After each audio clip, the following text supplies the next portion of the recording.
started the webisode concept back in August, and it's been going great.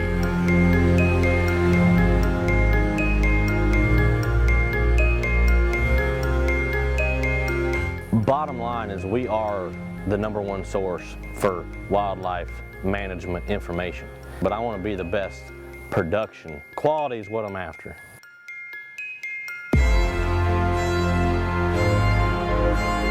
Well, as we've been doing for the past 12 years now with the Management Advantage, we're always looking to take it one step further.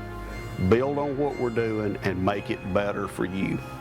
Every time I produce a show, I always look back at it and say, well, dang it, I could have done this. No one else is producing this high quality of show every week. 2 weeks ago, we killed a turkey on Sunday morning and it aired Monday morning.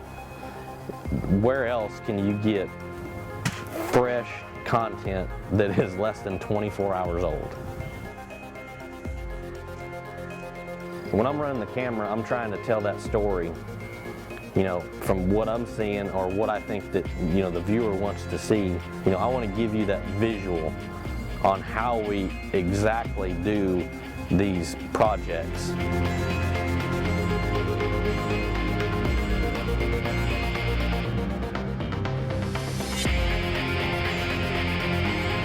Where we're getting ready to take it is definitely the next level. You're going to see some interesting stuff from the TMA crew here in the next couple months.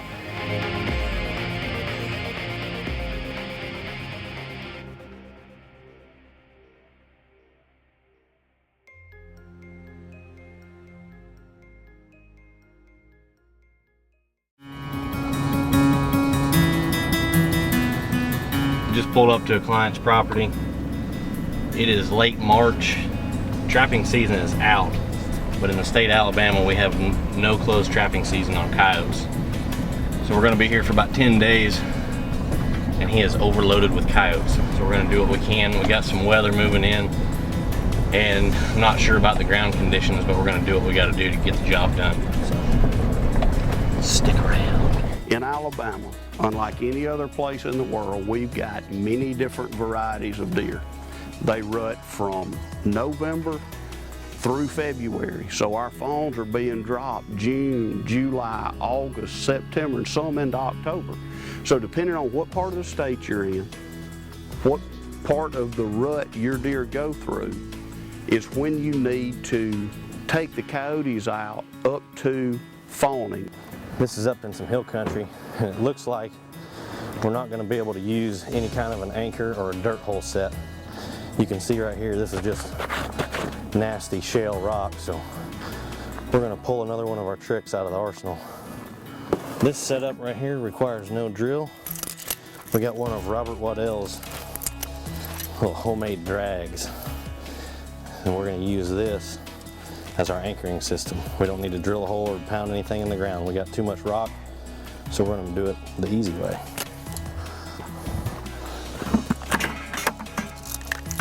All right, this drag system has like, I don't know, 15 feet of chain on it. I'm going to go ahead and get her unwrapped. And I think I can get it up in the brush there far enough to where a coyote won't take it very far. And then what I'm going to do is I'm going to get me a chunk of wood and stick right here, and that's going to be my prominent feature in this road crossing. And what we do with this anchor system is we set a flat set instead of that dirt hole. Perfect. Just broke my log. This right here is my prominent feature. This is what's going to be sticking out into this road. When that coyote comes down through this road, he's going to see that, and hopefully the wind's going to be blowing this way. He's going to smell the gland lure, the urine, and he's going to want to come over here and mark it as his own. So all you got to do, I've got my drag up there in the brush, tangled up, so you won't take it anywhere. And I'm going to run this chain right down along this log, and I'll dig a little trench and bury that, stick the log on top of it, bury this in the ground here. Just going to go ahead and dig my hole wherever is the best that you see fit, and then you can move that log wherever you need to later on. All right, I'm just using screen wire for my pan cover. You can go to Lowe's, wherever, and buy a whole roll of this stuff for 10 bucks. And you can make about 100 pan covers out of one roll. So it's very cost effective, and I wouldn't use anything else, basically. And I finally got to where I don't have to use my feet to set the trap. Robert makes fun of me for not being able to set the trap with my hands, but I finally got it figured out. All right, now that we got the trap set, we've got our trap bed dug. I'm just gonna go ahead and make me a little trench right here to bury that. I think I am. I told you this ground was hard. We just need a place to hide that first initial piece of the trap. All right, that's sitting in there pretty good. Try to get it to where it's not rocking. Hold on. When you go to set it in this hole, like in a dirt hole set, you would set the dog to the dirt hole. In a flat set, they're not approaching the set like this, and you want that paw to get caught just like this. You don't want it like this. So they're approaching it like this in a dirt hole set. Now on a flat set, they're most likely going to be approaching it like this to mark this log. So we set it, instead of the dog facing it, we face the dog straight out. Now we just need to cover the trap. Don't need all this. So now we'll go ahead and cover the trap.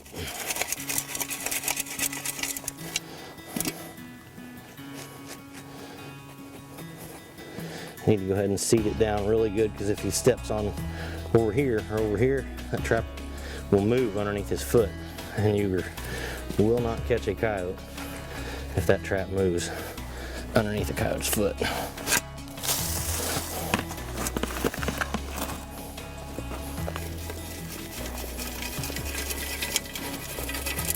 Ta-da! It's gone. All right, you always want to remember where your pan's at. Right there is my pan.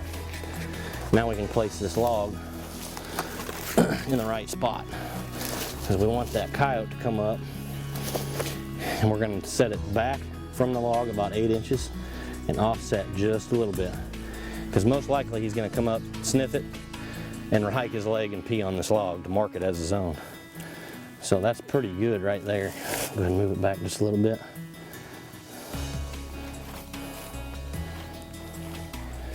And I'll take just a few of that.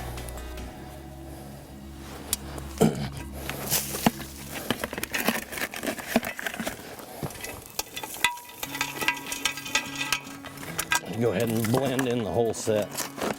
That way there's not just a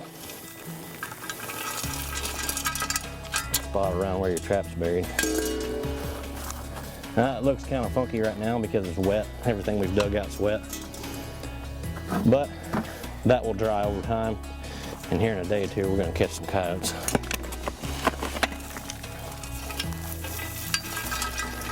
People get real picky whenever they start talking about lures and urines and all that, but all bakers, I'm going to use some red fox gland lure, because anything that smells like red fox, a coyote's going to want to tear him up or mark on top of him. And we use a little bit of coyote urine. It really doesn't matter. I mean, I think we could probably pee on this log and it would work just fine. That was way too much, by the way. I gotta get a squirt bottle on top of my urine, but red fox gland lure, that's all it takes, right there. That's a flat set. It's what works really good for me in real rocky soil. They're gonna come up and sniff it, and hopefully we can get him to step in the right spot. And you can take this and fix it up, you know, stick a rock here, you know, put a piece of wood there, just to make him approach it over here. That way you're kind of blocking him off from right here. We'll put a little bit of, blend that set in really good. He's gonna get caught. That pan is right here. If he comes up there, he's gonna shuffle his feet. Dead coyote. Basically here in Alabama, you're looking at ground that is not favorable. compared to say up in the Midwest where we have really good soil. A lot of times you'll be trapping, you may have some ground that has nothing but sod, and whenever you go to dig your trap bed, you're basically just peeling sod out, and when you bed that trap, make your dirt hole set, you don't have any dirt at all left over to sift over that trap and make it look appealing to a coyote. So one thing that I really like to do is go ahead and have dirt already pre-made. That way whenever I go to make that set, I don't have to be searching for any kind of dirt. We have a storm on the way, and we're gonna have nothing but mud here after this rain comes through. This is what a lot of guys use to go ahead and spread back, or to go ahead and bury their trap and dig it in. And if you look at it, it's just real fluffy. And when you pack that around that trap, you can see how it kind of comes back up like a sponge. I don't like that, because when a coyote goes and steps on that, he can feel that metal, or feel, you know, maybe that pan cover will move under his foot. So what I'm doing is, in this road right before this rain, we've got real good sand. So all I do is mix this together about 50-50. And when you get done, go ahead and mix it up. I'll layer it in that bucket. Actually, I can usually take my drill and mix it up real good. But mix it up about half and half, and it makes that peat moss heavier, so to speak. But that sand makes that trap fire extremely quick whenever this gets wet, or, you know, instead of having that clay to go back over that trap. This is heavy enough that they're not going to feel anything under their feet, but it's not so heavy that that trap's going to come out of the ground really slowly and you might miss a coyote.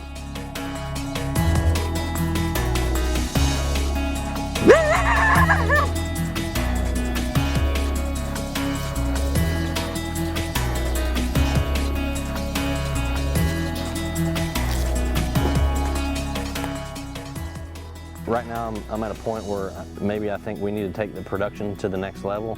So starting right now, in April, we're going to start running every other week. So instead of a 5 to 10 minute webisode every week, Casey is going to have more time for content and more time for production. So we'll be able to go a little bit more in depth each week. Production quality, if you can believe it, is going to get even better. So y'all stick around. The best is yet to come.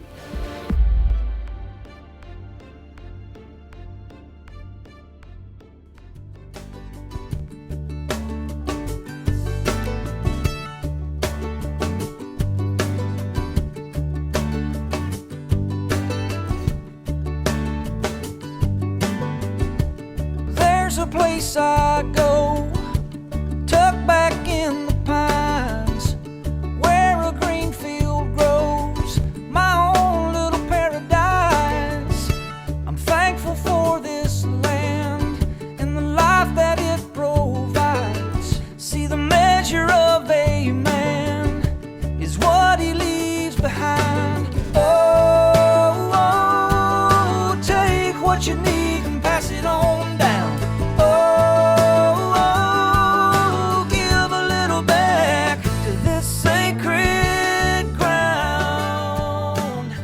Sometimes you just got to get on old Chucky. Let him loosen up a little bit. I am what I am. If you sit me down, I'm going to talk like this. In trails, in pine plantations, nothing can be better. That'd have been good if he hadn't just bulldozed the camera.